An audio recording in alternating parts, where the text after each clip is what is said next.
Si vous êtes un créatif ou avez créé un business en ligne, vous avez probablement entendu parler du concept du personal branding ces derniers temps.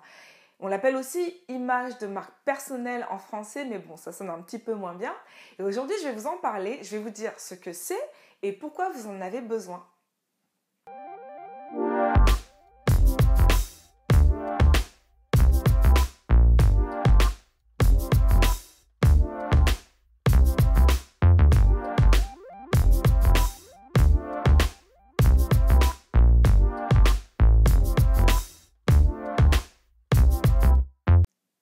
Alors selon moi, il y a une phrase qui résume vraiment bien ce qu'est le personal branding. Elle vient de Jeff Bezos, qui est le fondateur d'Amazon, et il dit que la marque, c'est tout ce que les gens disent de vous quand vous n'êtes pas là. Et c'est tout à fait ça le personal branding. Alors ce qu'il faut savoir, c'est que c'est quand même un concept qui remonte au début des années 80. Et la raison pour laquelle aujourd'hui ça fait un buzz, c'est grâce aux réseaux sociaux. Les réseaux sociaux, ils ont permis de créer un tout nouveau type de contenu, et c'est le contenu de soi. Et ce type de contenu a permis de créer un tout nouveau type de commerce. En gros, mettons que je suis coach sportif à Sydney en Australie. Avant les réseaux sociaux, je devais me spécialiser dans l'entraînement des personnes qui sont basées à Sydney. Mais maintenant qu'il y a les réseaux sociaux, je peux atteindre beaucoup plus de personnes et je peux vendre des produits en ligne. Alors, qu'est-ce que ça veut dire pour le personal branding? Pourquoi c'est important? La raison, elle est toute bête. C'est que maintenant, il y a beaucoup d'experts. Il y a aussi des escrocs. Alors, comment on fait la différence? Comment je fais en sorte que les clients potentiels vont me trouver? En contrôlant mon image, en contrôlant mon message et en ciblant à travers ce message. Alors, je vais vous donner un exemple tout bête. Mettons que maintenant, je suis coach sportif à Paris. Je me spécialise dans la perte de poids des femmes.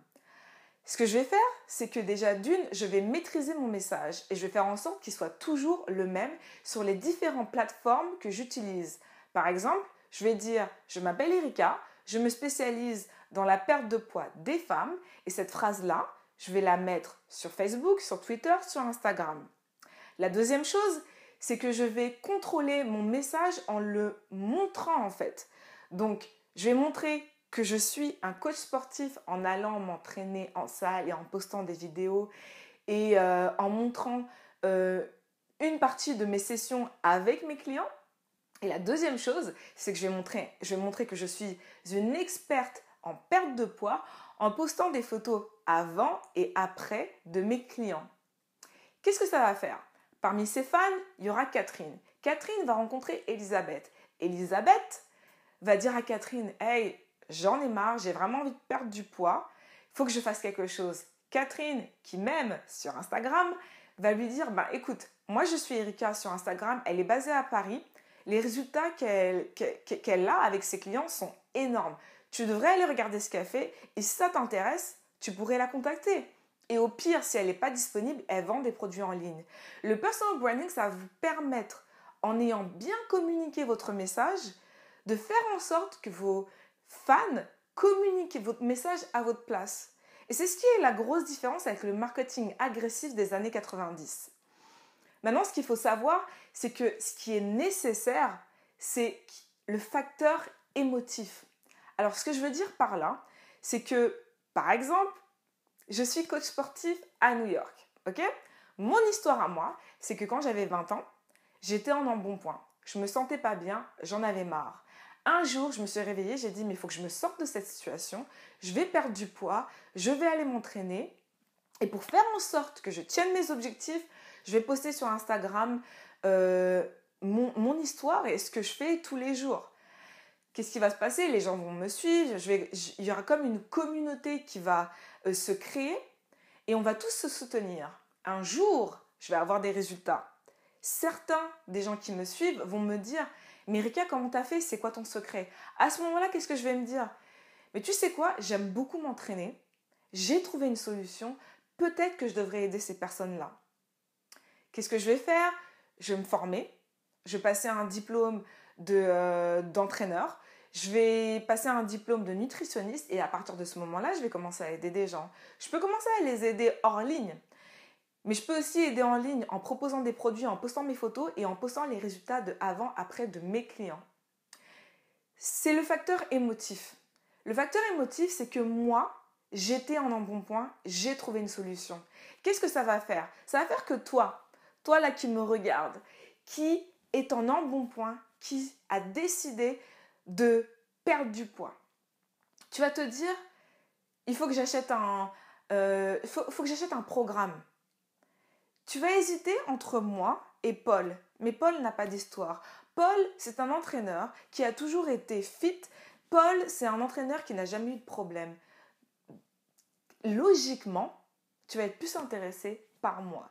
Pourquoi? Parce qu'on a quelque chose en commun. Tous les deux, on sait ce que c'est que d'avoir des kilos en trop.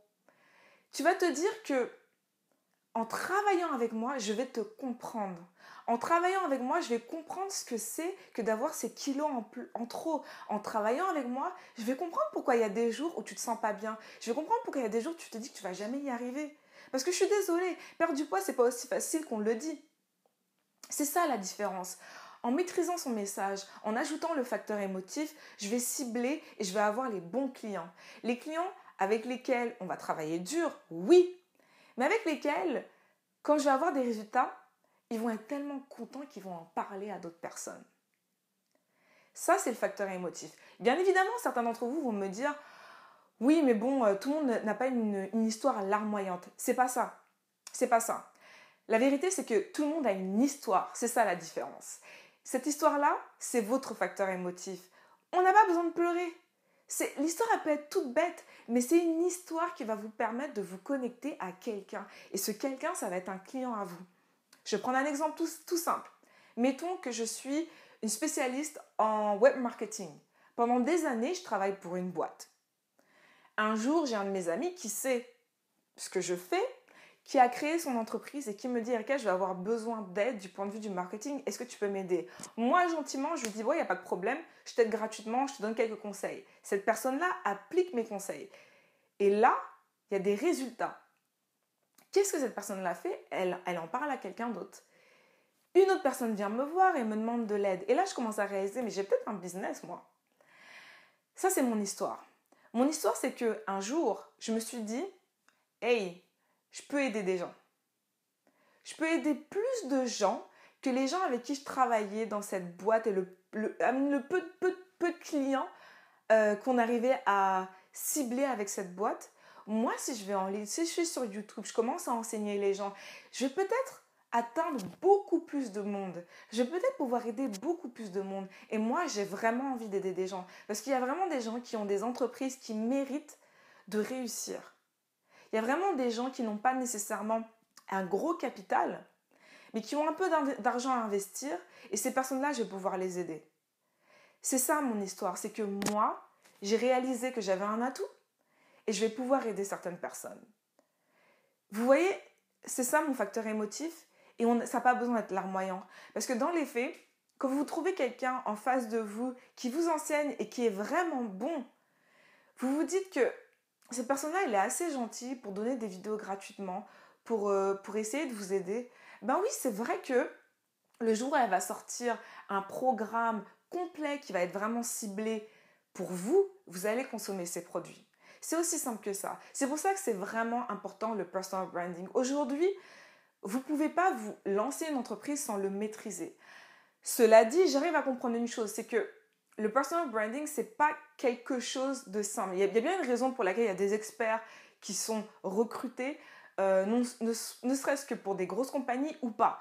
Ça peut être pour des personnes, moi personnellement, je travaille pour un mannequin ici, à Montréal, et c'est ça, je l'ai aidée à définir sa marque, parce qu'elle ne maîtrisait pas vraiment sa marque, elle ne savait pas vraiment où est-ce qu'elle allait en fait.